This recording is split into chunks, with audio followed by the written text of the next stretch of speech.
Papa Dudut. Hindi lahat ay naniniwala sa milagro dahil hindi naman lahat ay naniniwalang may Diyos. Isa po ako sa mga taong ganon ang mindset noon. Mas naniniwala ako sa siyentipikong eksplanasyon kesa sa mga haka-haka na wala namang patunay. Ako po si Zara, 35 years old at isang business owner. Atheist ang tawag sa mga katulad ko. Mga taong hindi naniniwala sa may kapal o sa anumang uri ng Diyos dahil ang tingin namin sa mga ganong bagay ay pawang supernatural lamang o kababalaghan katulad ng mga multo. Lumaki kasi ako sa isang pamilya kung saan ay kayod kalabaw ang mga magulang namin. Sa sobrang busy nila sa pagtatrabaho para mabuhay lang kami magkakapatid ay hindi na nila kami nagabayan at naalagaan ng mas maayos. Dahil doon ay hindi na rin nila naipakilala sa amin ang konsepto ng relihiyon. Never pa nga akong nakapasok sa simbahan simula pagkabata ko, maliban na lamang noong naging flower girl ako noong kinasal ang tito ko.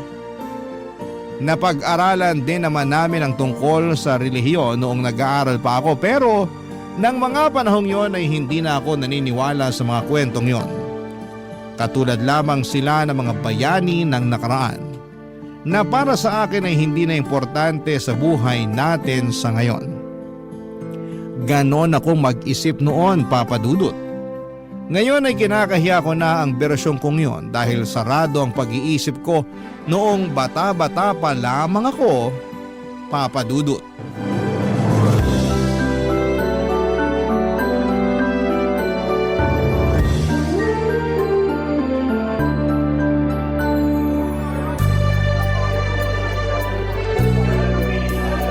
Alam mo, pangatlong kape ko na to para sa araw na to. Talaga ba? Talagang isinabuhay mo na yung salitang coffee is life ah. Totoo rin naman kasi na kape na lang ang talagang bumubuhay sa akin ngayon. Kape paggising, kape habang nasa trabaho, kape during lunch, kape after work, kape sa bahay at kape bago matulog. Kumbaga sa sasakyan, yun na ang pinakagasolina ko. Kaya kahirap matulog sa gabi. Kape ba naman kasi laging laman ng buong sistema mo? Ewan ko ba? Napaka-unproductive ko kapag hindi ako nagkakape. Parang wala akong gana sa buhay kapag walang kape. Mabuti na lang pala nagkalat ang coffee shops dito sa trabaho mo. Kaya sabi ko sa'yo, dito na lang tayo magkita kasi maraming pagpipilian dito. Maiba tayo. Hindi pala ako pwede next weekend kaya cancel na lang muna yung Tagaytay natin. Ha? Bakit naman? May youth camp yung church namin sa Sabado at Linggo. Ako yung isang sasama sa kanila para magbantay. Ano ba yan? Para saan ba yung youth camp na yan? Community building tsaka spiritual growth ng mga kabataan sa church namin. Mga ganun bagay. Ano namang ginagawa nyo dun? Nagdadasal? Hindi lang naman pagdarasal yung ginagawa doon. Maraming activities. Tulad ng ano? Basta marami. Gusto mo sumama para malaman mo? No thanks. Gagala na lang ako. Baka mamaya masunog pa ako kapag sumama ako dyan sa paemin nyo. Subukan mo lang. Masaya yun. Ay naku, magmumukha lang akong KJ doon. Alam mo naman ako hindi ako maganyang tao. Oo nga pala. Ano ulit yung tawag sa tulad mo na hindi naniniwala sa Diyos?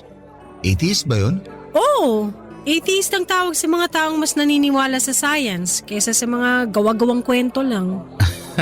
Okay. Oh, bakit? Magsisimula na naman ba tayo magdebate tungkol dyan? Hindi kita urungan. Huwag na. Matatalo ka rin naman eh. Natalo ka nga nung huling nagdebate tayo. Hindi excuse me. Pero bakit? Bakit ba mahirap sa yung paniwalaan na may Diyos? Kasi hindi ko pa siya nakikita. Ni isa sa atin, 7.7 bilyong tao sa mundo wala pang nakakakita sa Diyos na tinutukoy nyo. So kung hindi mo pa nakikita, hindi ka talaga maniniwala? To see is to believe, sabi nga nila, di ba? Eh bakit yung hangin? Hindi mo naman nakikita pero naniniwala ka may hangin. Kasi nararamdaman ko na may hangin. May hangin na dumadampi sa katawan ko kahit na hindi ko yun nakikita. Eh yung utak mo, nakita mo na ba? Hindi pa. Ibig sabihin, hindi ka rin naniniwala na may utak ka. Siyempre naniniwala ako kasi proven na ng mga scientist na ang bawat tao may utak. Hindi mabubuhay ang isang tao nang walang utak. Common sense na lang yun. Sige, may punto ka naman. Bigay ko na yun sa'yo. Diba? Sabi ko sa'yo matatalo ka lang eh. Balang araw, darating din tayo sa panahon na mapapatunayan ko sa'yo na may Diyos. Hindi ko ipipilit dahil alam kong si Lord na mismo ang gagawa ng paraan para makilala mo siya. Sabihin mo, PM na lang niya ako kung ready na siya magpakilala. Ikaw talaga. O bakit? Uy, huwag ka ma-offend ah. Hindi naman sa pinaglalaroan ko yung paniniwala mo. Nirerespeto ko naman na may kanya-kanya talaga tayong paniniwala. Binibiro lang kita. Alam ko naman yun. Tagal na natin magkasama. Hindi na bago to sa akin. Gets kita tsaka alam ko rin naman na gets mo ako. Oo naman. Gets na gets kita. Hindi rin naman ako gagawa ng ikaka-offend mo. Alam mo namang susuportahan pa rin kita kahit sa anong bagay eh. Matagal ko na ang kaibigan si Troy Papadudut. Siya ang masasabi kong most trusted at most loyal na kaibigang nakilala ko. Pinagkakatiwalaan ko siya sa lahat ng bagay kahit na magkasalungat ang paniniwala naming dalawa. Nirerespeto ni Troy na hindi ako naniniwala noon sa Diyos, na sinasamba niya, at ganon din na nirerespeto ko ang pagiging relihiyoso niyang tao. Lumaki kasi si Troy sa isang pamilya na makadiyos. Bata pa lamang siya ay naituro na sa kanila ang mga salita ng Diyos. Sa katunayan, nakwento nga sa akin na laking Sunday school daw siya. Kaya naman noong tumanda siya, bawat desisyon na ginagawa niya sa buhay ay nakabase sa mga pangaral na makikita sa Biblia. Kung ano ang tama at mali, bawat galaw nga nito bago kumain, bago magbiyahe, pagising at bago matulog ay palagi siyang nagdarasal. Ganon kalawak ang pananampalataya niya sa Diyos. Hindi ko nga alam kung papaano kami nagtagal bilang magkaibigan. Lalo na't ganon na magkaiba kami ng paniniwala. Siguro dahil alam namin ang boundaries ng bawat isa at nirerespeto namin kung anuman ang mga ito. Ang mahalaga ay wala kaming ibang natatapakang tao at higit sa lahat ay nagsosuportahan kami sa anumang bagay na gusto namin gawin kahit nataliwas ito sa paniniwala namin. Katulad na lamang noong nag-visita iglesia si Troy. At dahil wala siyang kasama, ay ako ang nakasama niya sa pagbisita sa iba't ibang simbahan sa Norte, Papadudut.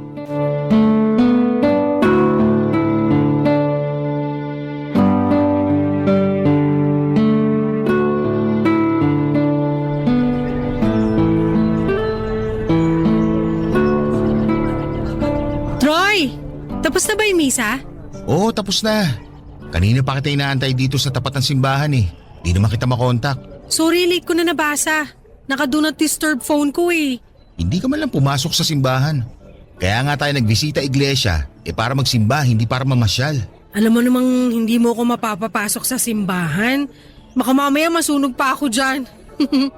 Sumama ako sa'yo para may kasama kang bumiyahe. Kasi sabi mo busy yung mga kapatid mo. Hindi naman ibig sabihin no na makikisimba na rin ako sa'yo. Yung pasyal lang talaga ang habol ko. Teka, saan ka ba galing? Nag-ikot-ikot lang ako.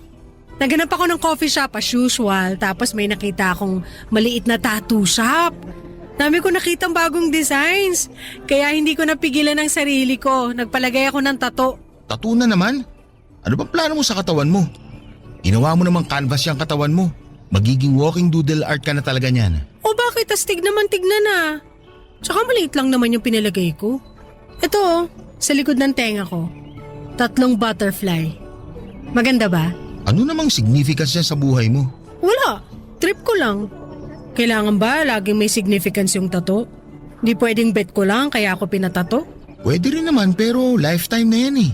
Di na mabubura kaya mahirap magpatato ka ng kung ano-ano. Dapat yung may meaning. Something na worth it para sirain yung balat mo. Grabe naman yung sirain yung balat. Ba't ang hilig niyong i-down yung mga tato? FYI, yung mga ninuno natin, tad-tad din ang tattoo yung katawan nila noon. Oo nga, pero yung tattoo naman nila may kinalaman sa kultura. Basta. My body, my rules. Actually, hindi sa'yo yung katawan mo. Kanino naman? Huwag mo sabihing sa Diyos na naman. Oo, totoo naman. 1 Corinthians chapter 6 verse 19 to 20. Do you not know that your bodies are temples of the Holy Spirit, who is in you, whom you have received from God? You are not your own. You were bought at a price. Therefore, honor God with your bodies. Yan ang sabi sa Biblia. Hindi mo pag-aari ang katawan mo, kaya hindi mo hawak ang desisyon dyan. Ang eme mo naman. Gagawin ko kahit anong gusto kong gawin sa katawan ko. Wala na magagawa yung leader nyo dyan. Meron. 1 Corinthians chapter 3 verse 16 to 17. Don't you know that you yourselves are God's temple and that God's Spirit dwells in your midst? If anyone destroys God's temple, God will destroy that person. For God's temple is sacred and you together are that temple. Ay, tigil-tigilan mo ako sa mga ganyan. Sumasakit ulo ko sa'yo. Alam mo, Troy, nagiging nagger ka na. Katulad ka na ng nanay ko. Kaya nga nila ako pinalayas kasi hindi ko sila sinusunod eh. Ika-4 na utos. Igalang mong yung ama't ina. Ewan ko sa'yo. Oo, ako na yung demonyo. Ako na yung masusunog sa impyerno. Ikaw na yung santo. Ang cute mo talaga kapag naiinis. Ang ganda-ganda ng mood ko eh. Ganyan ka ba talaga pagkatapos mo magsimba? Ang unang ginagawa mo manira ng araw ng iba. Sorry na. Oo na. Hindi na kita papangaralan tulad ng nanay mo. Baka mamaya, layasan mo rin ako. Kaya wag mong ubusin pasensya ko. Pero in fairness, maganda naman. Bagay sa iyo yung tattoo mo. Ako na magbibigay ng significance sa tattoo mo. Sige, ano? Freedom, saka beauty. Ay, pasok nga. Pero 3 to eh. Ano pa yung isa? Ano pa ba pwede? Freedom, beauty, and resilience. Resilience? Bakit naman resilience? Kasi, katulad ng mga butterfly, mabilis silang maka-adapt sa paligid nila despite the challenges. Marami silang struggles na pinagdaanan bago naging maganda. Yun na lang din isasagot ko kapag may nagtanong sa akin kung bakit may butterfly tattoo ako sa tenga. Tara na, may 6 na simbahan pa tayong pupuntahan. O sige, ako naman magdadrive ngayon.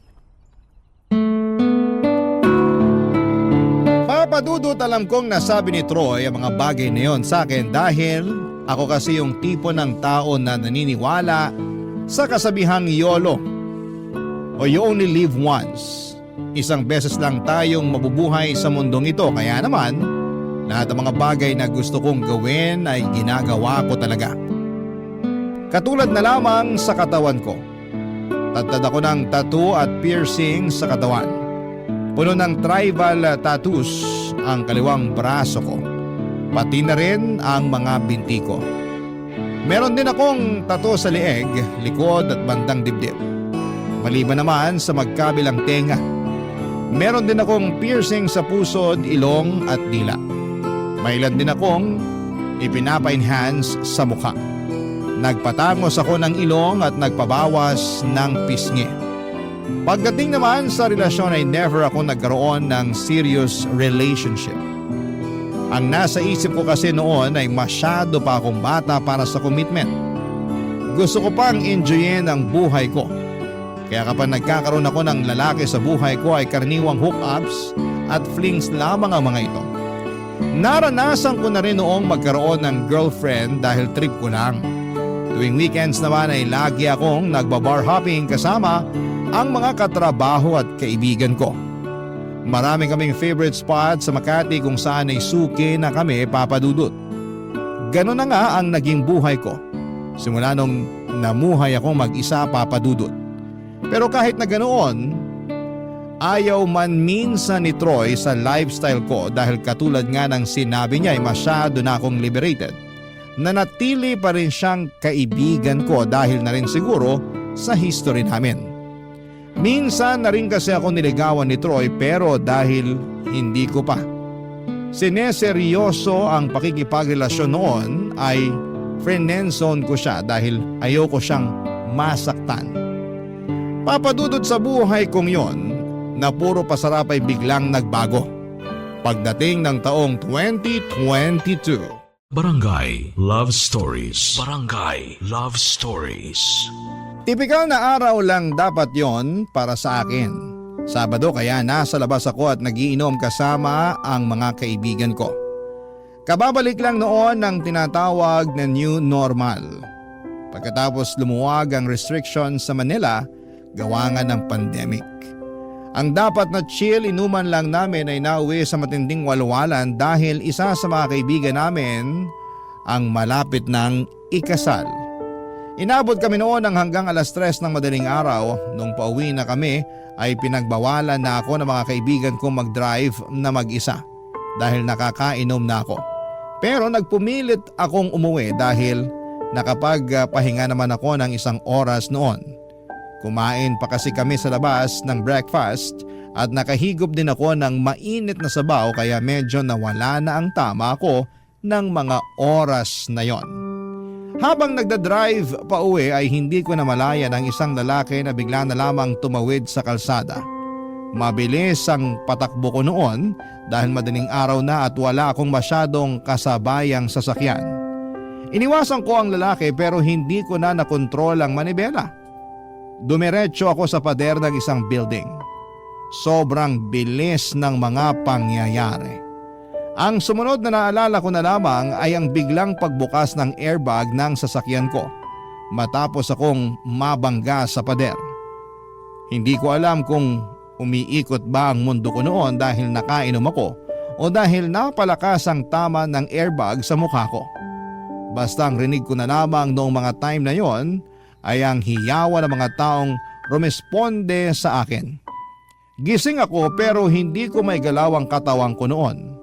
Ramdam ko pa kung paano ako nilabas mula sa kotse ko at sinakay sa stretcher. Ang sumunod na alaala ko na ay noong nasa ospital na ako, Papa Dudut.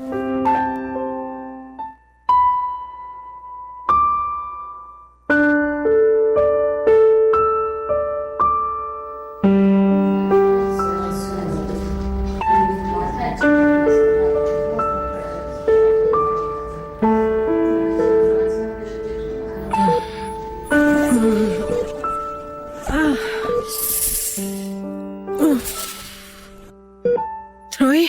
Zara, salamat sa Diyos, gising ka na. Anong nararamdaman mo?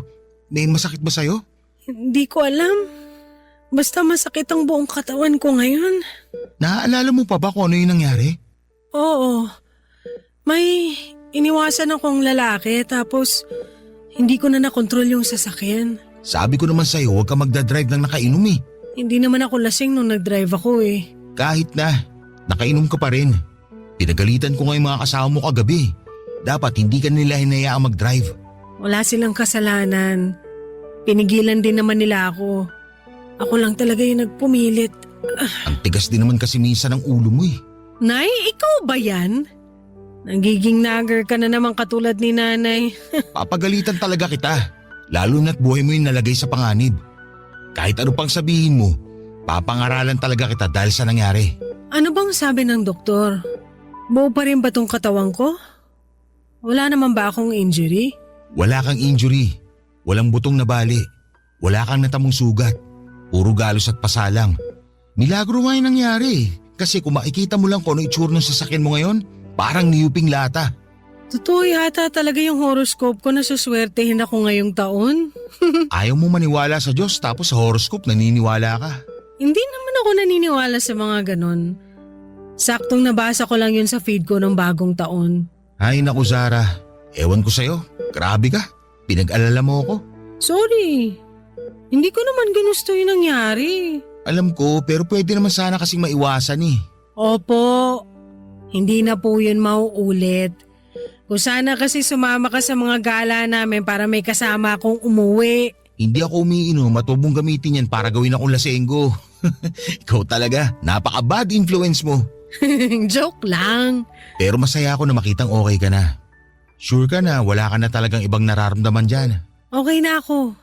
Para lang akong binugbog yun yung nararamdaman ko ngayon. Mamaya magra-rounds ulit yung doktor. Mas mabuting ikaw na mismo yung makausap niya. Hindi pa ba ako pwedeng ma-discharge? Hindi pa. May ilang test pa raw silang kailangan gawin sa'yo. Para masiguro nilang wala kang internal bleeding o kung ano man. Kailan nila gagawin yun? Ngayong araw lang din yata. Bakit? Nagmamadali ka? May lakad ka ba? Nadisgrasya ka na nga't lahat eh. Magpahinga ka na lang muna. Ayoko lang kasi magstay dito ng matagal. Hospital ang pinaka-ayokong lugar talaga. Wala kang choice. Kailangan mo muna magstay dito hanggat wala pang clearance mula sa doktor mo. Eh anong gagawin ko rito? Ay, yung phone ko pala. Nandito sa bag mo. Walang silbi phone dito, mahirap ang signal. Ay, nakasurvive nga ako sa aksidente pero mukhang mamamatay naman ako sa pagkaburyo rito. Ano, tutungangan na lang ako? Teka, may dala ako rito sa bag eh. Maliit na Bible lang. Eto, basahin mo kapag na-bored ka. Pass. Hindi ako mahilig magbasa ng fictional stories. More on self-help books ako eh. Marami kang matututunan sa librong to. Hindi ka man naniniwala pero try mo lang. Baka may matutunan ka pa tungkol sa sarili mo kapag nagbasa ka ng Biblia. Hindi na, itago mo na lang yan.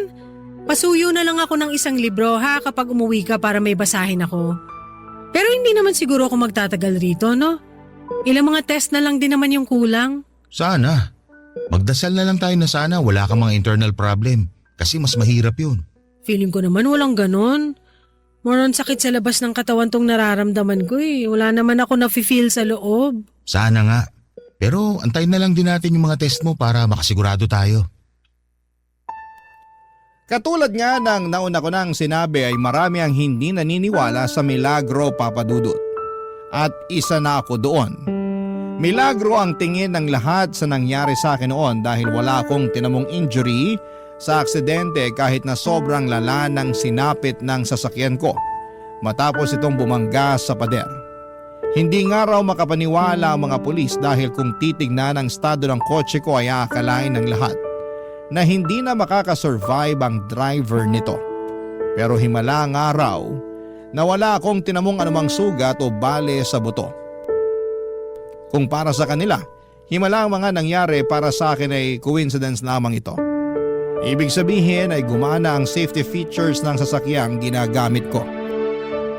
Pero kahit ganos nang ang nakuha ko mula sa nangyaring aksidente ay nanatili muna ako sa ospital para sumailalim sa ilang mga test at scans para masiguradong wala akong internal bleeding o anumang fracture sa loob ng katawan ko.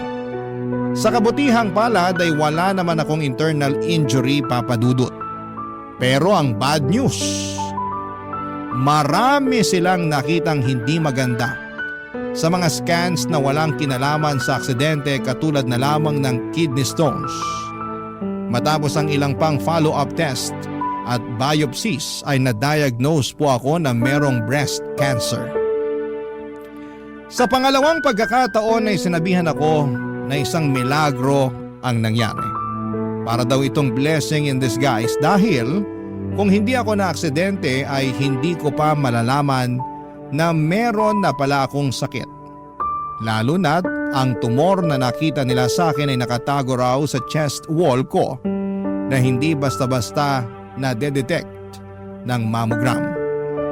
Hindi ko alam kung matutuwa ako o malulungkot sa mga nalaman kong balita pero tama ang sinabi nila na maaga kong nalaman ang sakit ko kesa malaman ko ito kung kailan malala na pala ang sakit kong cancer sa katawan. Papa Dudut, milagro para sa kanila na naaksidente akong walang natamong injury. Pero nadisgrasya ako para lamang ma-diagnose na meron na pala akong breast cancer. Yon para sa akin ang milagro. Kung sino man ang may pakana nito ay tadhana, Diyos o sadyang coincidence lang ang lahat. Ang mahalaga ay maaga kong nalaman ang karamdaman kong ito, Papa Dudut.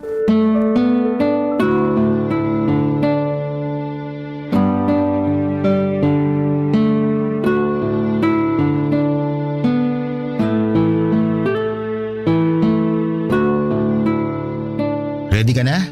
Napak mo na ba lahat ng mga gamit mo? Oh, nakaayos na lahat. Tara na. Daan na lang tayo sa billing para cleared na tayo. Oh, akala ko ba ayaw mo magstay dito sa ospital? Ba't di ka pa tumatayo dyan? Sandali lang. Dito muna tayo saglit. Bakit? Okay ka lang ba? Uy, okay ka lang ba? May masakit ba sa'yo? Anong meron? Uy, Sarah! Wala to. Anong wala to? Ngayon na kita nakitang umiyak ng walang dahilan. Hindi ka naman umiiyak eh. Bakit nga? Ba't ka umiiyak? Wala, tara na. Hindi. Wala nga alis dito hanggat hindi mo sinasabi sa akin kung bakit bigla-bigla ka nalang umiiyak dyan. Pinag-aalala mo na naman ako eh.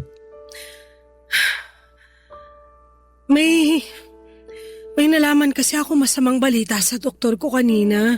Ano yun? Akala ko ba okay na lahat? Pinapauwi na nga tayo, di ba? Cancer ako, Troy. May nakita silang tumor dito sa tip-tip ko.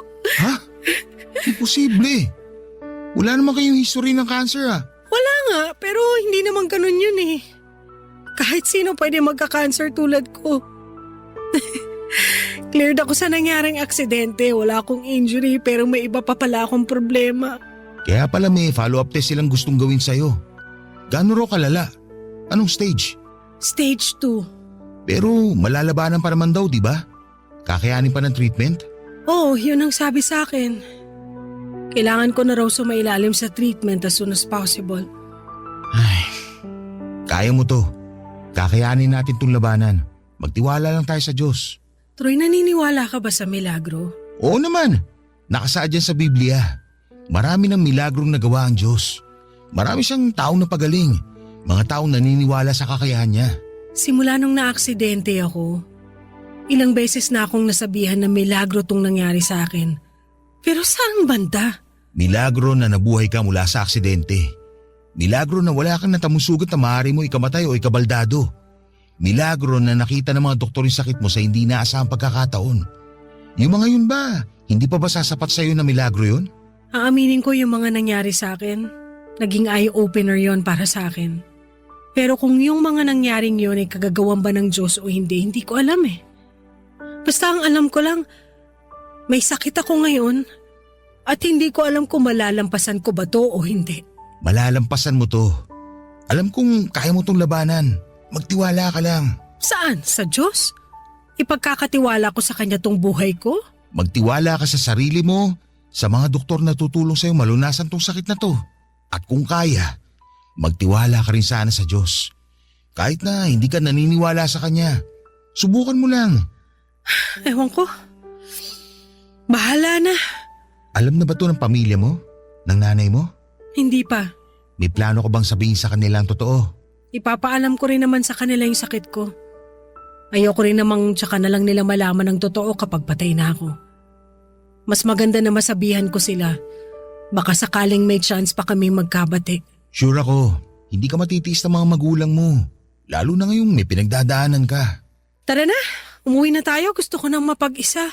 Sige, amin na yung bag mo. Ako na magbubuhat. Salamat. Papadudot agad-agad akong sumailalim sa treatment. Mahirap ang mga sumunod na buwan para sa akin dahil hindi pala simple ang sumailalim sa mga ganong klase ng treatment. Hihigupin ito hindi lang ang lakas mo, kundi pati na rin ang mental na kapasidad ng isang tao. May punto nga noon na parang gusto ko na lamang mag-give up dahil parang hindi nakakayanin ng katawan ko ang pinagdadaanan kong treatment noon. Napakalakas kasi ng naging side effect ng chemotherapy sa akin sa puntong nakita mismo ng mga mata ko ang pagbabago sa katawan ko. Mabilis po akong nangayayat at nawala ng gana sa buhay. Nang mga panahong yon, unti-unti ring napalapit sa akin ang pamilya ko na itinakwil ako dahil sa pagrebelde ko. Tunay ngang mas matimbang pa rin ang dugo kahit na anong mangyari dahil sa kabila ng mga masasamang salita na binitawan ko sa mga magulang ko noon ay nasa tabi nila ako noong nilalabanan ko ang sakit ko. Hindi rin ako iniwan ni Troy. Siyang nag-alaga sa akin noong nagpapakimo ako. Ang mga araw na yon ang isa sa mga pinagdaanan ko na gusto ko nang ibaon sa limot dahil ng mga panahong yon, kada kimo ay para akong mamamatay na. Masakit ang buong katawan ko. Hirap akong huminga, nangihina ako at wala akong ganang kumain kahit na nagugutom na ako. Isang araw bago pumasok sa trabaho si Troy ay dumaan siya sa bahay. Ipinagluto niya ako ng breakfast. Katatapos lang noong magpakimo kaya bedridden pa ako ng ilang araw. Kasabay ng pagkaing inihatid niya ay binigyan niya ako ng isang makapal na libro. Biblia yon na pwede ko raw basahin habang nagpapalakas. At dahil bored ako noong araw na yon ay binuksan ko ang Biblia na ibinigay ni Troy. Nabaling ang tingin ko sa isang Bible verse na siyang bumago sa buhay ko at paniniwala, Papa Dudut. Barangay Love Stories. Barangay Love Stories. But if I do them, though you do not believe me, believe the works, that you may know and believe that the Father is in me, and I in Him. John 10 verse 38. Yan ang kauna-unahang Bible verse na nabasa ko sa Bibliyang ipinahiram sa akin ni Troy noon. Saktong-sakto yon sa pinagdadaanan ko noon para sa isang taong hindi naniniwala sa Diyos. Simula noon tuwing natatapos ang session ko ng chemo ay Bible ang binabasa ko habang nagpapalakas ako. Hindi man naniniwala ay yun na ang naging sandalan ko tuwing gusto ko nang bumigay. Surprisingly ay maraming bagay ako nabasa sa Bible na nakaka-relate ako at sa maniwala man kayo o sa hindi, gumaan po ang pakiramdam ko tuwing nagkakaroon ako ng kalinawan ng pag-iisip. And for the first time tuwing sobrang nangihina ang katawan ko at totally drained na ang pag-iisip ko dahil mag-isa lamang ako noon sa bahay kapag busy si Troy at mga kamag-anak ko sa trabaho ay sinusubukan kong magdasal. Hindi ako marunong magdasal, Papa Dudut. Hindi ko alam kung may tamang form ba ang pagdarasal. Kung nakaupo ba, nakaluhod ba, magkataklob ang mga kamay, nakayuko o nakatingala. Basta ang ginawa ko na lamang ay kinausap ko si Lord. Sinabi ko po sa kanya ang lahat ng mga bagay na hindi ko na kayang gawin. Sinabi ko rin sa kanya mga bagay na gusto ko pang makamit at maranasan. Tuwing ginagawa ko yon ay gumagaan ang pakiramdam ko, Papa Dudut. May isang beses nga noon na sobrang sakit na ng nararamdaman ko pagkatapos ng chemo at ang tanging nasasambit ko na lamang ay ang paghingi ng tulong sa Diyos. Na sana'y malampasan ko na ang pinagdadaanan ko. Sa mga panahong yon, isang bagay ang na-realize ko.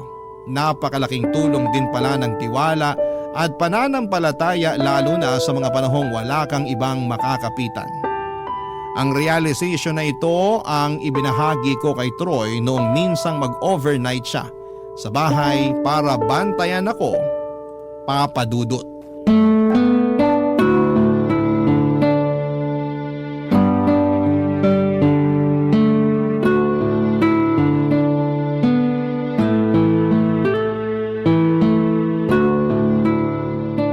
Ito na yung pino-order mong biryani.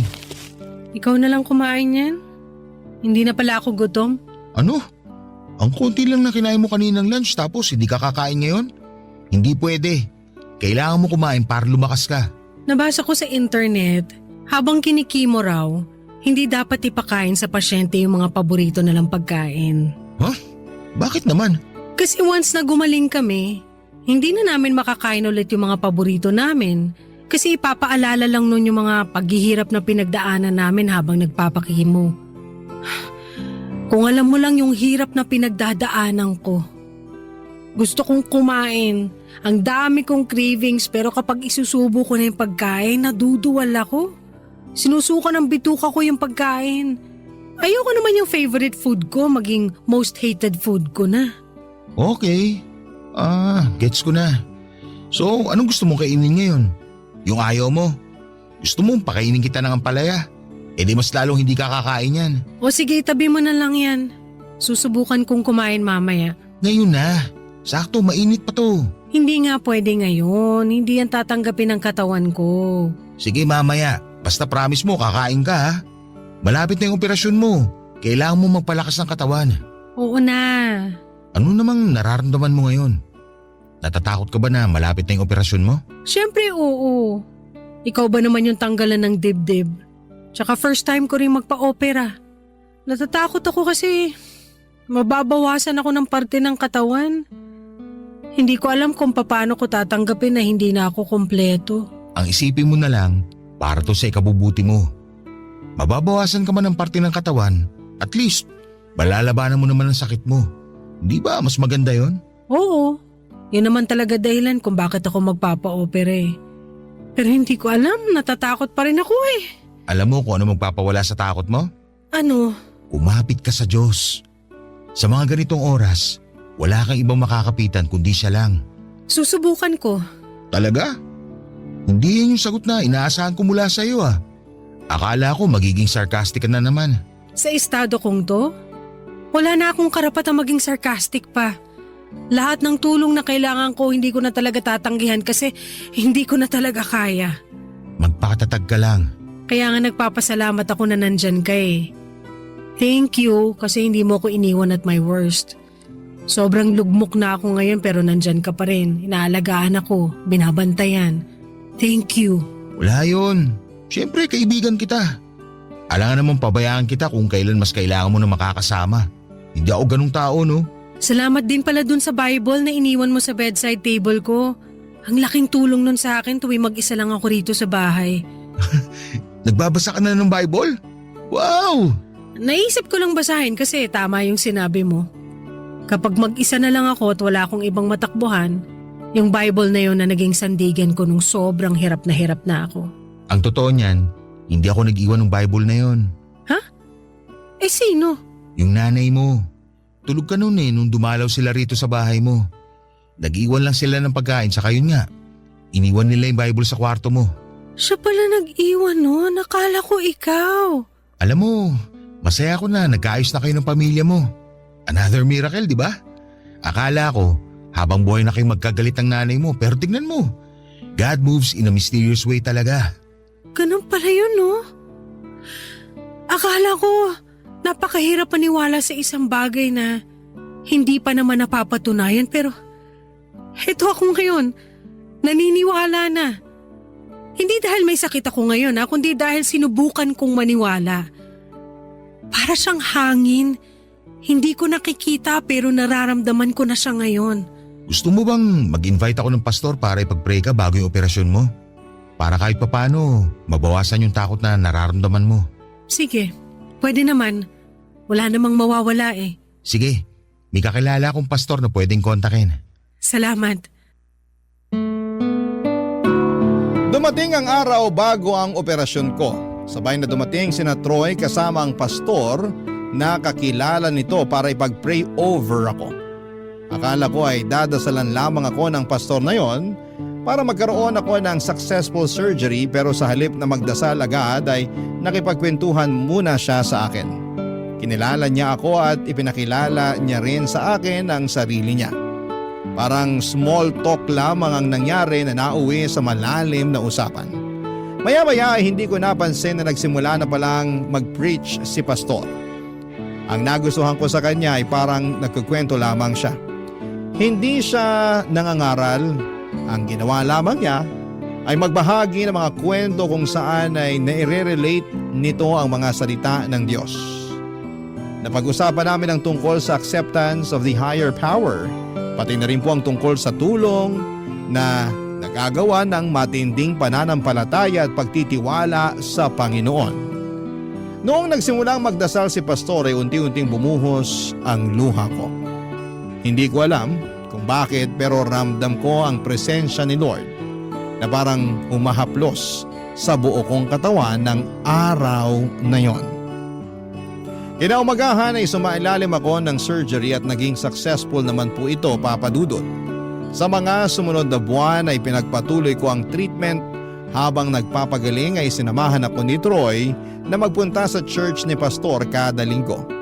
Doon ay palagi kong ipinagpapasalamat na nalagpasan ko ang sakit ko at patuloy ang pagpapagaling ko.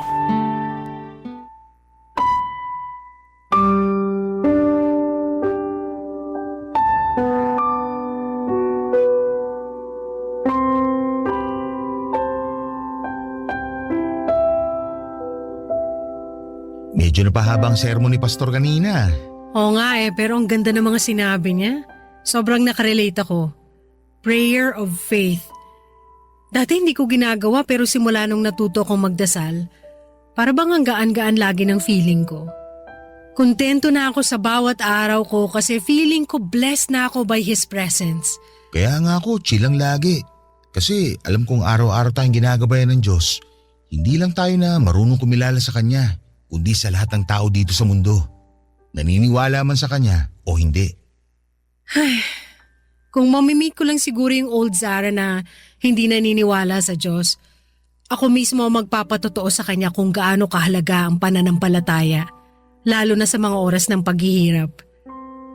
Hindi ko makakalimutan yung parting yun ng buhay ko. Sobrang lala ng mga araw na yun na gusto ko mang kalimutan kasi napakasalimuot, pero hindi ko gagawin yun dahil yun yung mga time kung kailan ko nakilala si Lord. May mga araw no na hindi ko na alam kung paano pa ako magpapatuloy. Kaya nga sabi ko sa'yo, kapag wala ka na matakbuhan, bumikit ka lang at magdasal. Kaya lang minsan, tsaka lang tayo nakakaalala kapag wala na tayong choice. Kapag wala nang makakatulong sa problema natin. Tsaka lang natin naaalala si Lord kapag sobrang bigat na nang nararamdaman natin. Totoo yan. Minsan nakakalimutan natin yung pananampalataya natin kapag hindi pa natin nararamdaman na may mabigat tayong pasanin. Kapag bagaan ang buhay, may mga taong nakakalimot magdasal. Tapos, saka na lang natin siya matatandaan kapag may dumating na matinding pagsubok sa buhay natin. Buti hindi siya nagtatampo, no? Na tsaka lang siya nilalapitan kapag no choice na talaga. Ang totoo niyan, hindi nagtatampo si Lord na tulad nating mga tao. Instead, may malasakit siya sa ating lahat. Ang gusto lang niya para sa atin, magkaroon ng payapa at ligtas na buhay. Kahit na nagkakamali tayo or nakakagawa ng kasalanan? Paano naman yung mga tulad ko noon na hindi naniniwala sa Diyos? Hindi pa rin siya nagtatampo. Pero gumagawa siya ng aksyon. Nagre-respond siya sa mga maling aksyon at choices ng mga tao. Nagbibigay siya ng consequences para iparealize sa atin na, uy, medyo nakakalimot na tong isang to ah. Minsan, may mga ginagawa siya para ipaalala sa atin na nandyan lang siya. Tulad nung nangyari sa aking aksidente? Oo, katulad nga nun. Kaya sana, wag nang tumigil yung pananampalataya mo sa Diyos. Sana tuloy-tuloy na to. Makakaasa ka na hindi na magbabago faith ko sa Kanya. Tinulungan niya ako kaya ang tangi may babalik ko na lang sa Kanya ay yung paniniwala, pananampalataya at papuri sa ngalan niya. Ang weird, hindi ka ganito magsalita nun eh. Oo nga eh. Kung naririnig lang siguro ng past self ko, nakailang irap na yun sa akin. Pero totoo yung mga sinabi ko. Lalo na ngayong may natanggap ako magandang balita. Magandang balita? Ano yun? Nasa remission stage na ako! Talaga? Oo, sabi ng doktor. Undetectable na raw ang cancer cell sa katawan ko. Uy, congrats! Ibig sabihin ba nito, wala ka ng cancer? Hindi pa totally, pero NED na. No evidence of disease ang tawag nila sa nangyari. Pero hindi ibig sabihin nun wala na akong cancer. May mga natitira pang cancer cells sa katawan ko pero sobrang liit na lang na hindi na siya nadidetect. Congratulations pa rin na nasurvive mong cancer. To God be the glory talaga. Salamat! Salamat sa Diyos! Sige, dahil dyan, manlilibre ako ng lunch ngayon with Anli Coffee. Okay na ako sa lunch. Nagkape na ako kaninang umaga eh. Uy, totoo ba to? Ngayon ko lang nagpasakape ah. Binabawasan ko na rin yan. Too much of something is bad for your health nga, di ba? Tsaka papunta na tayo sa gluttony niyan eh kapag napasobra sa mga pagkain. Siyang tunay. Ano, tara na? O sige, let's go! Papadudot, marami na po ang mga nagbago simula nang nangyari yon sa akin. Masasabi kong healthy na ulit ako at hindi lang physically kundi spiritually. Natuto na akong alagaan ang sarili ko hindi dahil takot akong mangyari ulit ang nangyari noon, kundi dahil inirerespeto ko na ang katawan ko at buhay na pinahiram sa akin. Hindi na ako katulad ng dati na palainom at kung kani-kanino nakikipagrelasyon. Natutunan ko ng igalang at mahalin ang sarili ko. Ang aksidente na nangyari sa akin noong 2022 ang nagsilbing eye-opener ko sa katotohanan na hindi natin hawak ang buhay natin. Iyon ang naging patunay sa akin na may mga milagro ngang nangyayari sa mundong ito at hindi ito coincidence lamang. Sa ngayon, Papa Dudut, ay masasabi kong masaya na ako sa buhay ko, mas masaya kesa noon dahil nakamit ko na ang contentment na matagal ko nang inaasam. Nakatulong din ang pagkakaroon ko ng matatag na kasama sa buhay, walang iba kung hindi si Troy, na kung nooy best friend ko lamang siya, ngayon ay boyfriend ko na po siya. Sinagot ko siya matapos niya akong ligawan ulit. This time ay ready na ako for commitment at ready na akong mahalin ang taong matagal nang nagmamahal sa akin. Hindi man ako kasing relihiyoso ni Troy pero ngayon ay naniniwala na ako sa buong may kapal. Merong Diyos na gumagabay at nag-aalaga sa atin. Hindi man ito mapapatunayan ng mga siyentipiko pero mapapatunayan ito ng mga taong katulad ko na dumaan din sa mga milagro ng Diyos. Ito po ang aking kwento. Ang inyong forever kapuso at kabarangay, Zara. Dear Papa Dudut, magandang araw po sa inyo at sa mga kabarangay nating panatiko ng Barangay Love Stories. Itago niyo na lamang po ako sa pangalang Noriela. 30 years old, taga Bulacan at nagtatrabaho bilang VA o Virtual Assistant. Nadiskubre ko ang programa ninyo nang minsan kong napanood sa social media ang isa sa mga trending video ni Papa Dudut. Simula noon ay na-curious na akong pakinggan ang programa ninyo at masasabi ko na nagustuhan ko talaga ito. At simula noon ay wala na akong pinalampas na episode maparadyo man o sa online. Pero katulad ng mga letter sender ninyo sa Barangay Love Stories ay sumulat din ako sa inyong istasyon upang ihingi ang payo sa sitwasyon na pinagdaraanan namin ng boyfriend at kinakasama kong si Gio. Kaunting background muna sa amin ha. Nagkakilala kami taong 2022 at nag-live-in pagkalipas ng 5 buwan naming magkarelasyon. Sa loob ng mga panahong yun hanggang nitong January 2025 ay masasabi kong masaya naman kami at kontento. Wala pa kaming anak na pareho naming ginusto kasi sinusulit pa namin ang buhay na kami pa lamang dalawa ang magkasama, Papa Dudut.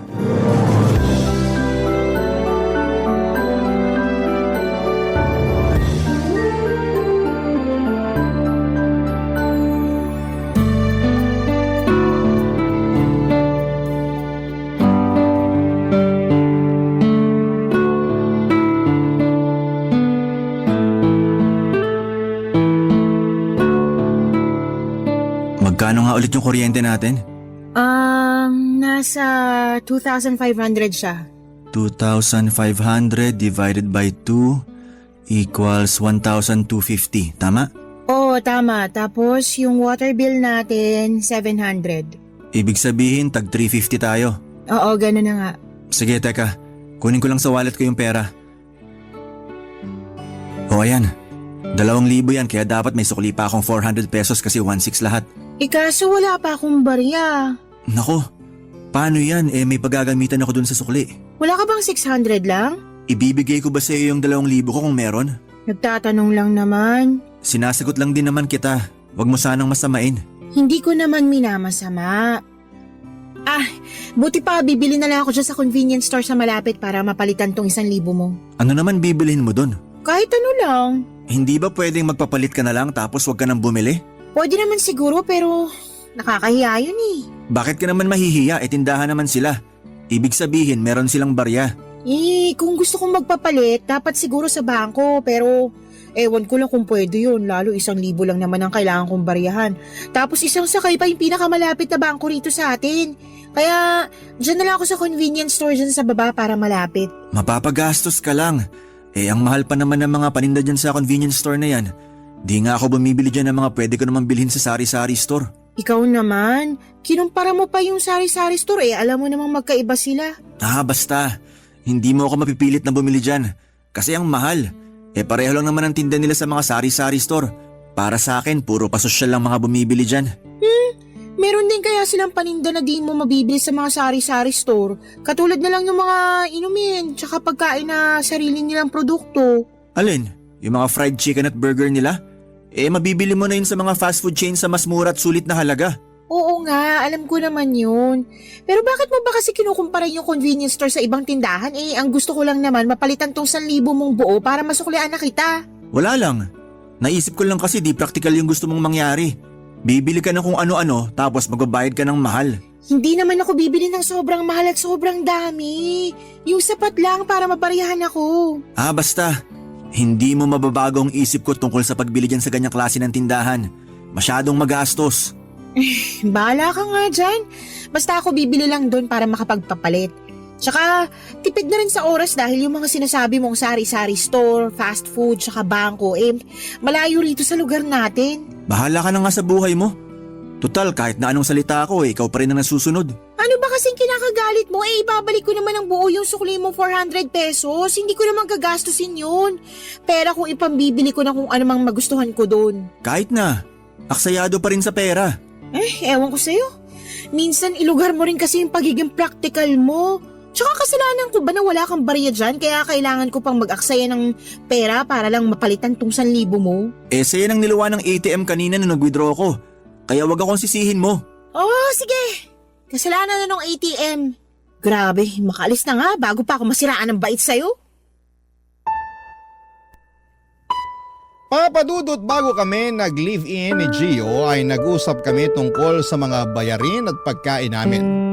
Doon ay nagkasundo kami na 50-50 kami sa lahat ng gastusin. By the way, virtual assistant din si Gio pero dati siyang nagtatrabaho sa isang private company bilang finance staff. Tapos ay naimpluwensyahan ko siyang pasukin ang trabaho ko na nagustuhan naman niya lalo na at mas malaki pa sa dati niyang sweldo ang kinikita niya sa ngayon. Pero kahit na lumaki ang kinikita ni Gio ay hindi pa rin nagbago ang pamumuhay niya.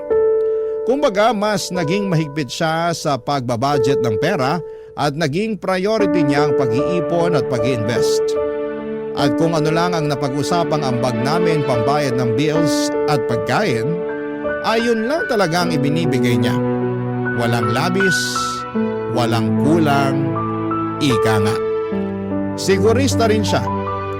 Minsan ay gumagamit pa siya ng calculator sa cellphone niya para lamang makompute ng tama ang ambag at sukli niya. Hindi siya pwedeng lamangan, sa kabilang banda ay kabaliktaran naman niya ako. Hindi ako magastos pero meron akong pamilya na sinusuportahan at 2 kapatid na pinag-aaral sa kolehiyo. Kaya naman masasabi ko na kaunti lang ang ipon ko kumpara sa kinakasama ko, Papa Dudut.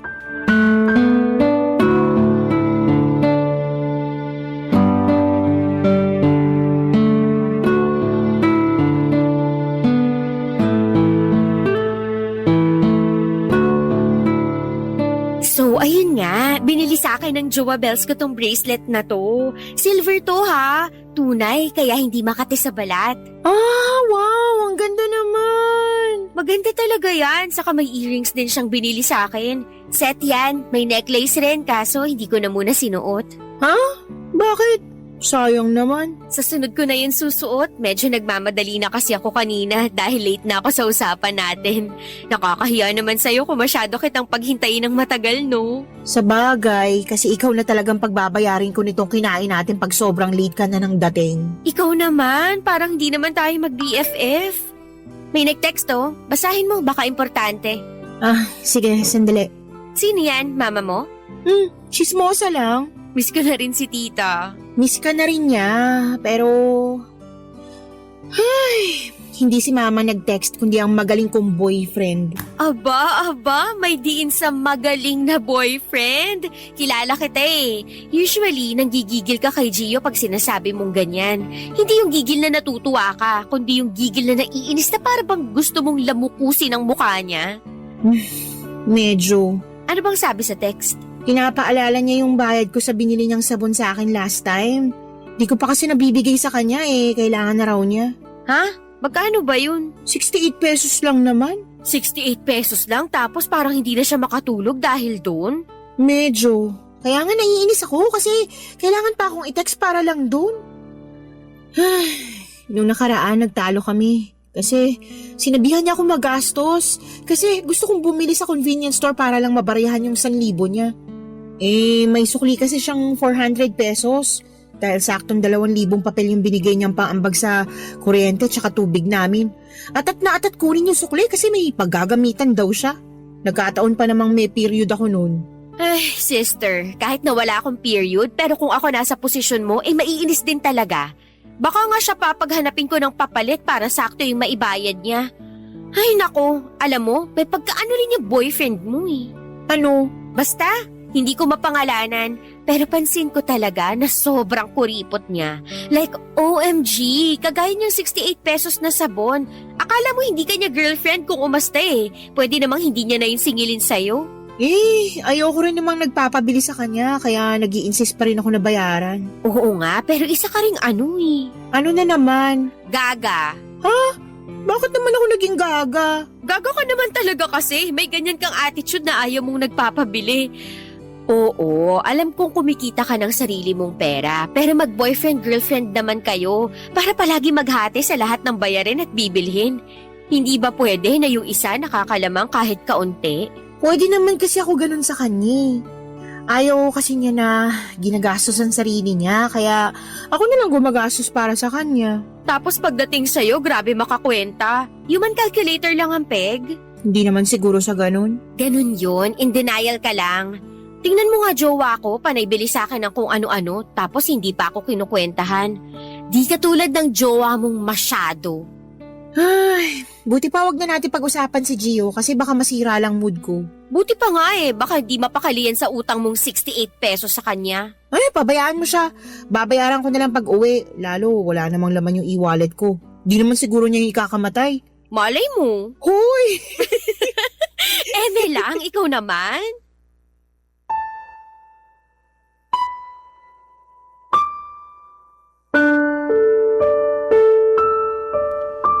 Papa Dudut high school best friend kami ni Sandy at siya lang talaga ang kaibigan ko na masasabi kong nakakausap ko pa rin hanggang ngayon. Nasa isang lugar lang din naman kami at madalas pang magkumustahan sa chat. Marami naman kami sa circle of friends namin noong high school pero ilan sa mga kabarkada namin ay busy na sa sarili nilang buhay. Pero kapag may pagkakataon ay nagkikita naman kami to catch up. Tungkol naman doon sa sinabi ni Sandy na kuripot daw si Gio, sa totoo lang ay hindi yon ang unang beses na tinawag niyang ganon ang kinakasama ko. Nung una ko ngang narinig yon na lumabas sa bibig niya ay kulang na lamang ay magpanting ang mga tenga ko.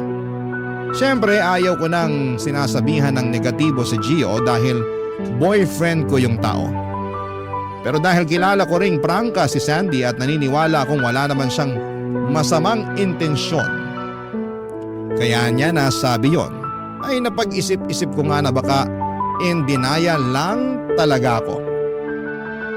At meron ngang katangian si Gio na nakita ni Sandy na hindi ko pa nare-realize ng mga panahong yon. Papa Dudut.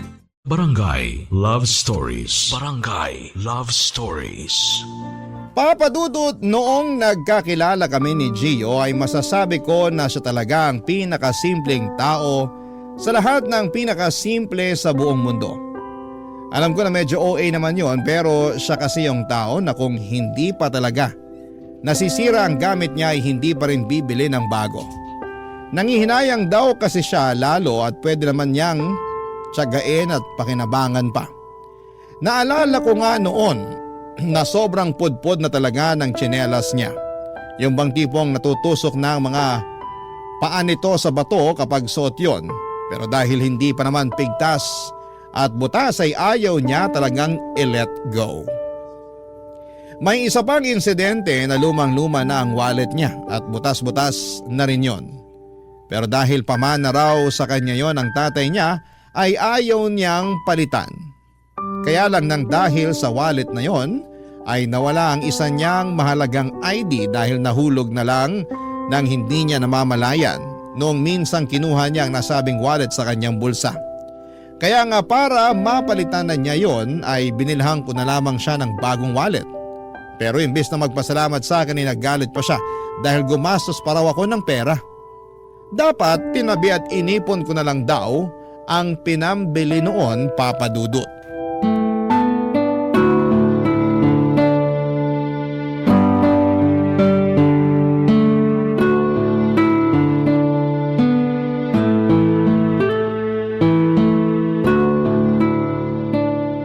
ng boyfriend ni Sandy, no? Biruin mo, hindi lang bracelet ang binili sa kanya. May earrings pa tsaka necklace.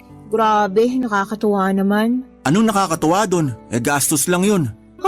Anong gastos lang yung pinagsasabi mo dyan? Luho lang kasi yun. Nakwento mo mahilig siya sa ganun kahit na wala pa siyang boyfriend. Kaya para sa akin, nag-aksaya lang ng pera yung boyfriend niya nung bumili siya ng mga ganong bagay. Sobra naman yung gastos para naman kay Sandy yun. Baka nakakalimutan mong boyfriend niya yung tao. Tsaka, kahit na maraming alahas si Sandy, alam kong na-appreciate niya ng gusto yung regalo ng boyfriend niya. Kung inipon at ininvest na lang sana ng boyfriend niya yung pera na pinamili dun sa alahas, at least darating ang panahon na pwede pa yun lumaki. Gets ko naman yung point mo at gustong mangyari, pero ako ba nagigets mo? Sa tingin ko kasi hindi Lahat na lang para sa'yo gastos. No wonder hindi mo kumabilhan ng kahit man lang bulaklak na plastic tuwing may okasyon kasi para sa'yo gastos lang yun. Bakit naman napunta sa atin ang usapan? Wala lang, naisip ko lang. Ayusin mo nga yung pag-iisip mo. Kung ano-ano na lang pumapasok sa utak mo na walang kakwenta-kwentang bagay. Sinisi mo pa ako na di kita mabilhan ng bulaklak. Akala ko ba hindi ka mahilig dun kasi nabubulok lang din naman. Sabi mo pa nga hindi yun praktikal. Oo nga, pero nagbago ng isip ko. Gusto ko na ng bulaklak. Sa lagay, bawal na magbago ang isip. Hindi naman sa bawal, pero sana maisip mo na luho lang yun. Buti sana kung makakain mo yung mga bulaklak na yun pag nalanta. Hindi naman, di ba? Hindi kaya luho yun. Tsaka, ako naman pagbibigyan mo na girlfriend mo, no?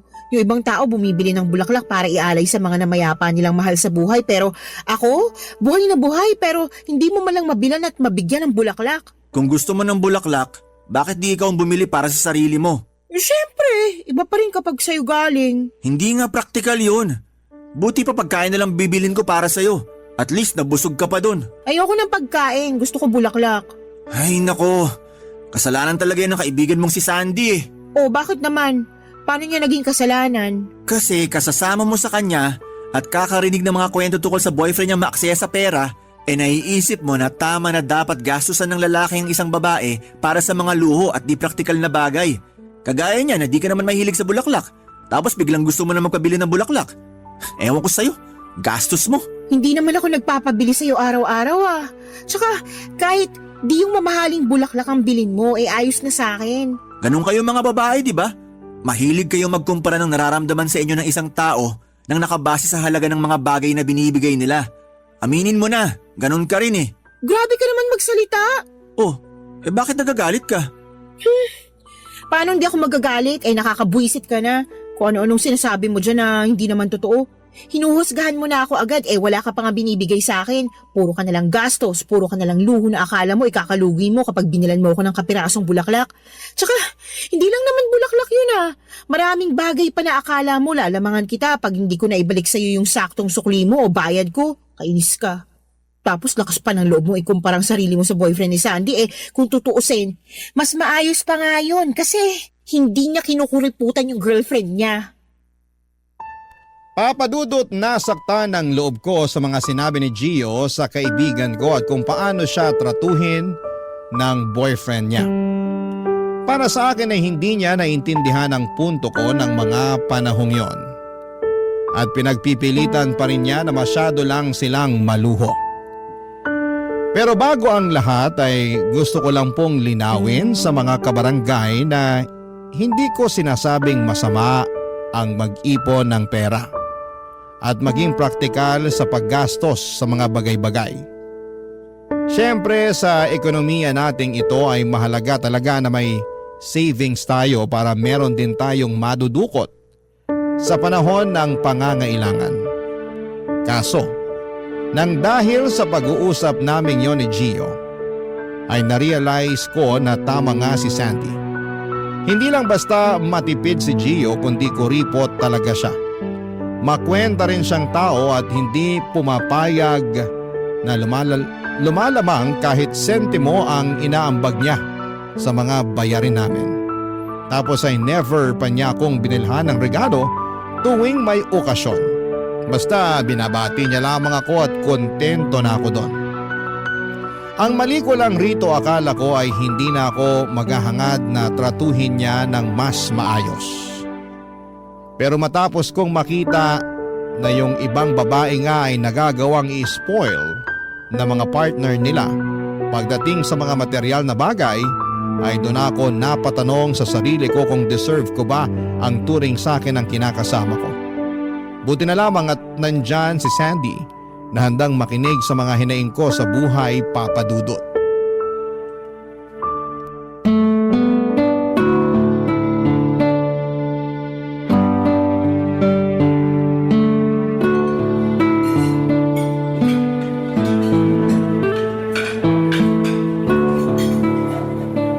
Sobra naman sa masyadong makwenta. Kung ako ikaw, hindi ko matatagalan yung ugali ng Gio na yan. Nakakalurke. Kahit naman ganun si Gio ay mahal ko pa rin naman siya. Mahal mo nga. Pero ikaw ba, mahal ka niya? Ano ibig mo sabihin? Na hindi niya na ako mahal, ganun? Oo, kasi yung pagmamahal niya sa'yo may kondisyon. Kumbaga, mahal ka lang niya kasi nakakapag-ambag ka ng tama. Pero kapag kinulang na, nababawasan na rin yung pagmamahal niya sa'yo. Hindi naman siguro sa ganun. Para sa akin, ganun na rin yun. Red flag yun, sister. Kasi naniniwala ako sa kasabihan na kung mahal ka talaga ng isang lalaki, hindi ka niya nahahayaang gumastos at palagi ka niya i-spoil sa kahit na anong bagay na gusto mo. Pero kakaiba yata utak niyang boyfriend mo eh. Parang never pa kitang naringgan na binilhan ka niya ng kahit na ano. Oo, kasi wala naman talaga siyang binibigay sa akin eh. As in? Kahit na tuwing sasapit ang birthday mo? Oo, binabati niya lang ako tapos ayos na sa akin yun. Gaga ka ngang tunay. Bakit na naman? Kasi ayos lang sa'yo na ginaganyan ka.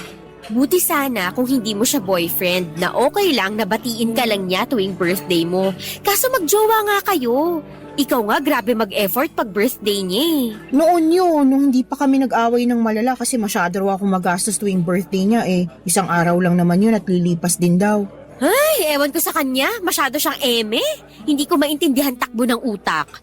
Papaalala ko lang sa'yo ha na magkaiba ang matipid at praktikal sa kuripot at maramot. Tingin ko, hindi na lang kuripot yung boyfriend mo. Maramot din yan. Kaya nga nalulungkot ako kasi parang kasalanan ko rin naman. Tama ka nga siguro nag-aaga ako kasi nakontento ako sa trato niya sa akin noon. Akala ko kasi ayos lang dahil hindi naman ako naghahangad ng ibang bagay. Ano ka ba? Kasama sa pangangailangan natin bilang human being, yung mga material na bagay na binibigay sa atin para maramdaman natin na mahal at mahalaga tayo ng isang tao.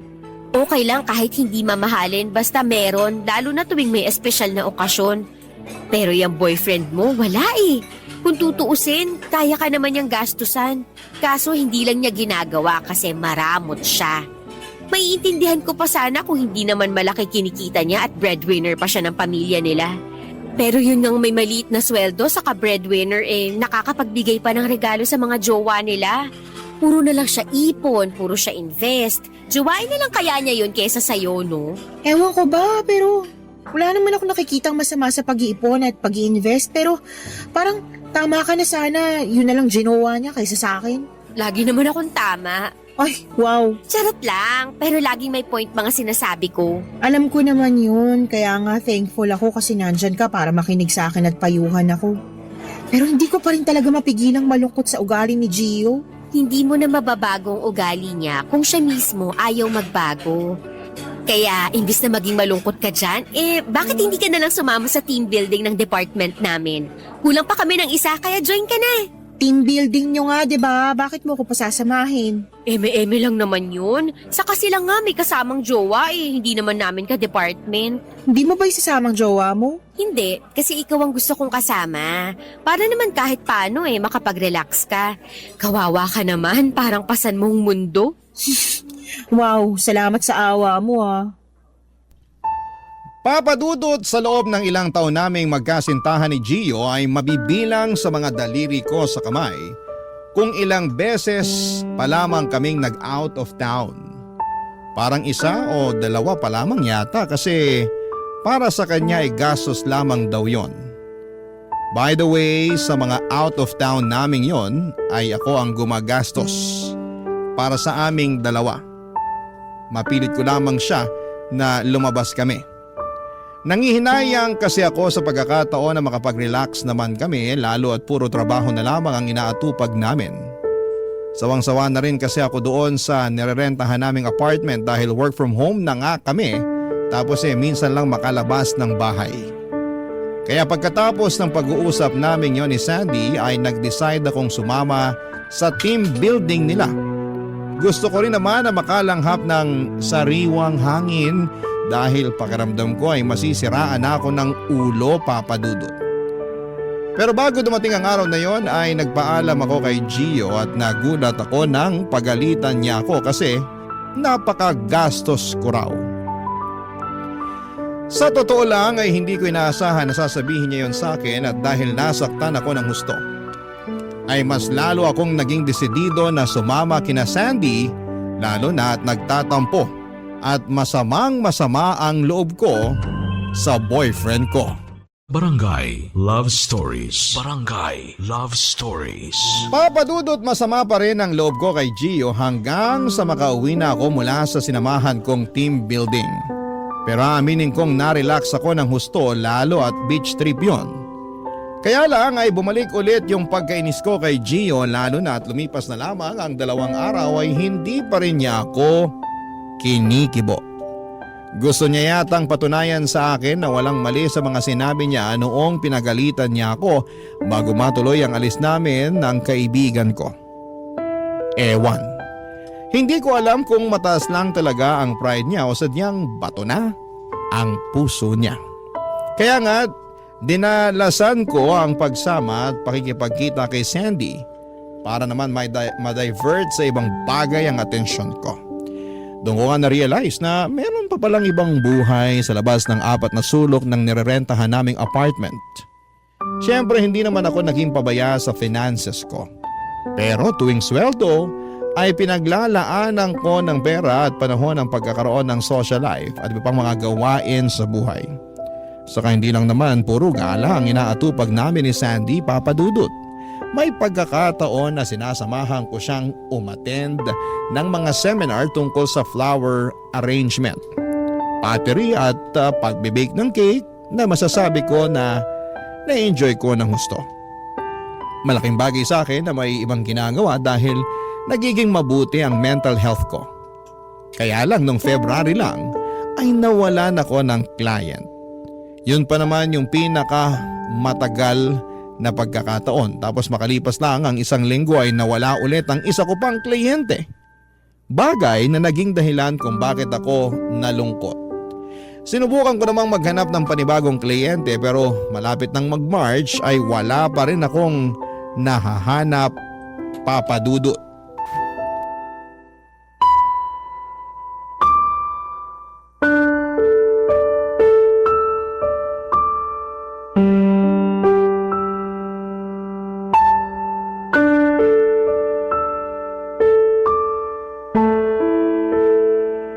Nakakainis naman.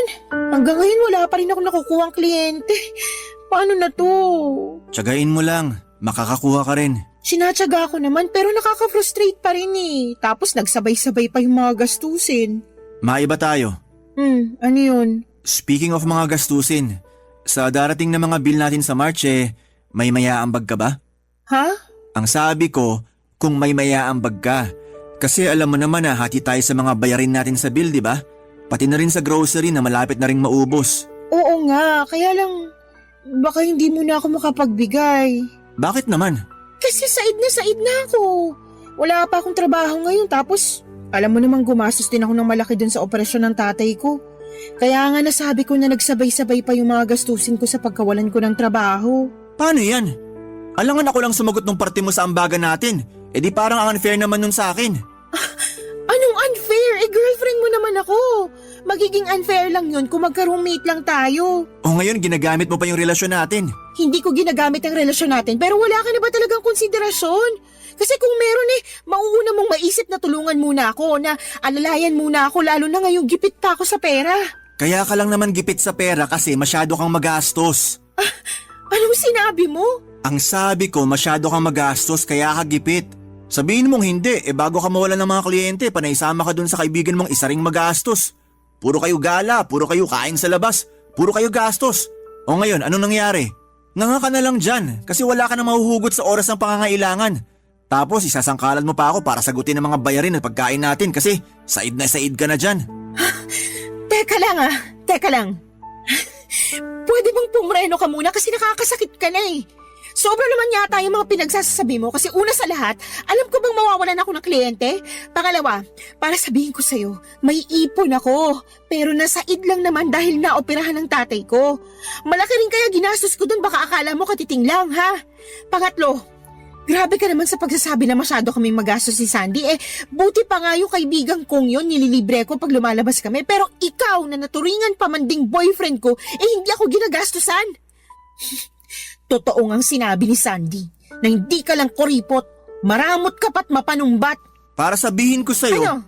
Sasabihin mo na naman na praktikal ka, na matipid ka lang talaga, na ayaw mo gumastos sa ibang bagay na hindi naman mahalaga? Kung yan lang ang sasabihin mo, pwede bang manahimik ka na lang kasi paulit-ulit ka na eh. Gets ko naman pinupunto mo, pero sana ilugar mo yung pagiging matipid at praktikal mo.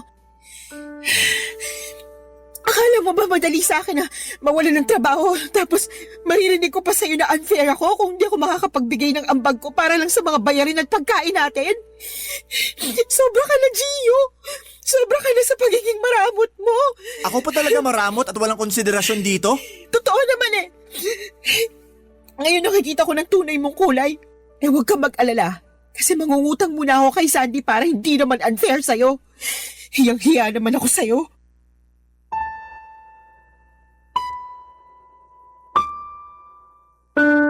Papadudod, nagbanting na ang pandinig ko sa mga sinabi sa akin ni Gio at nagpatong-patong na po ang lahat ng sama ng loob ko sa kanya. Hindi ko akalain na pagsasalitaan niya ako ng ganon lalo na at alam naman niyang may pinagdaraanan ako. At nagkataon pa talaga na sumabay ang pamilya ko noong nangangailangan sila ng perang pampaopera ni tatay matapos nitong maaksidente. Lahat yun ay nangyari bago ako nawala ng kliyente at hindi lang maliit na pera ang nilabas ko rito upang mapagamot ang tatay ko. Kaya nga grabe ang hinanakit ko kay Gio dahil hindi niya ako magawang suportahan ng mga panahong yon. O kahit intindihin man lang, ganon ba talaga kahirap yon? Naisip ko na baka dahil hindi kami kasal kaya wala akong karapatan na mag-demand sa kanya. Pero partner niya ako at parang hindi naman yata makatarungan na tratuhin niya ako ng ganon. Kaya nga hindi ko na rin po nakontrol ang emosyon ko at nakapagsalita na ako ng hindi maganda sa kanya bilang ganti sa mga masasakit na sinabi niya sa akin. Lahat ng yon ay kinuwento ko sa BFF kong si Sandy noong magkita kami, Papa Dudut.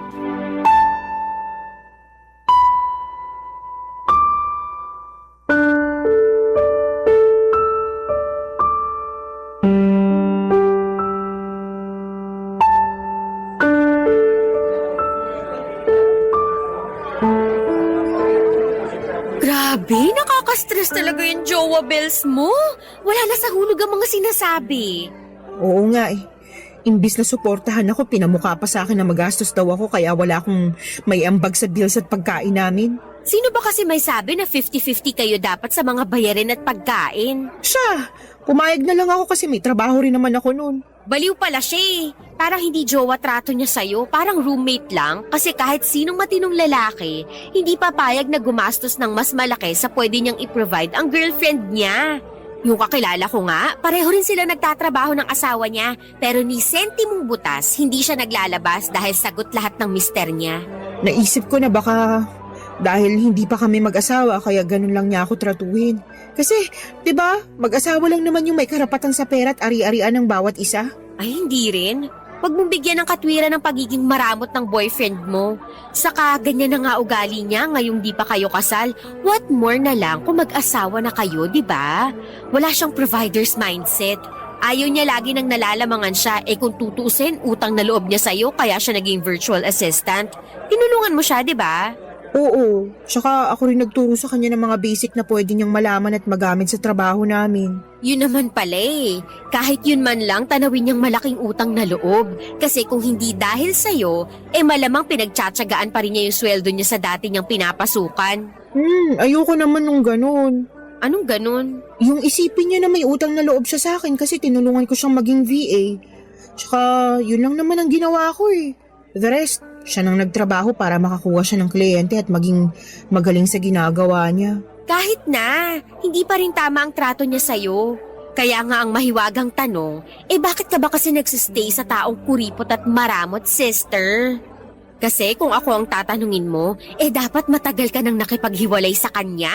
Wala kang future sa ganyang klase ng tao, sa true lang. Paano ko gagawin yun? Mahal ko nga siya. Mas mahalin mo ang sarili mo dahil hindi ka mabubuhay sa pagmamahal mo na yan para sa kanya. Ngayon pa nga lang na may pinagdaraanan ka, hindi ka man lang niya masuportahan o makonsidera. Wala na talaga. Ang baba ng emotional intelligence, nakakaloka. Sa totoo lang, hindi ko na alam ang gagawin. Okay naman kasi si Gio hindi nang bubugbog. Hindi lang naman sa pambubugbog ang pang-aabuso. Kaya nga meron ding tinatawag na emotional abuse, verbal abuse at mental abuse. Hindi ka nga pinipisikal ni Gio, pero bugbog sarado naman mental health mo sa kanya, kaya wala rin. Kung ako sa'yo, hiwalayan mo na siya. Kaya mo naman sarili mo Saka nandito ako para back-upan ka. Ano pa't magkaibigan tayo para hindi kita tulungan, 'di ba? Salamat, Sandy. Malaking bagay na nandyan ka kasi kung wala siguro akong napagsasabihan ng mga problema ko, baka nasiraan na ako ng ulo. May boyfriend nga ako pero para namang tuod. Kaya nga sarap sampalin ng kaliwat kanan para lang makasigurado akong hindi pa siya manhid.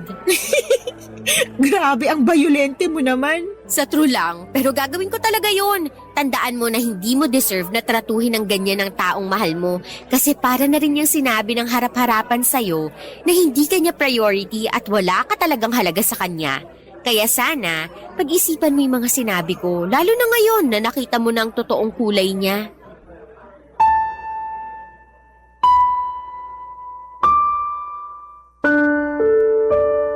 Papadudot malaking bagay sa akin ang payo at pakikinig ni Sandy upang hindi ko maramdaman na mag-isa lamang ako sa pagharap ko sa mga pagsubok sa buhay. At yung bagay na hindi nagawa sa akin ni Gio. Pagka-uwi ko noon sa apartment namin ay nag-sorry siya sa akin at sinabi niyang siya na raw ang sasagot sa mga paparating naming bayarin sa March. Pero alam ko at ramdam na ramdam ko na napipilitan lamang siya. Kaya naman hindi ko mapigilang malungkot dahil mukhang wala na talagang pag-asa na magbago siya.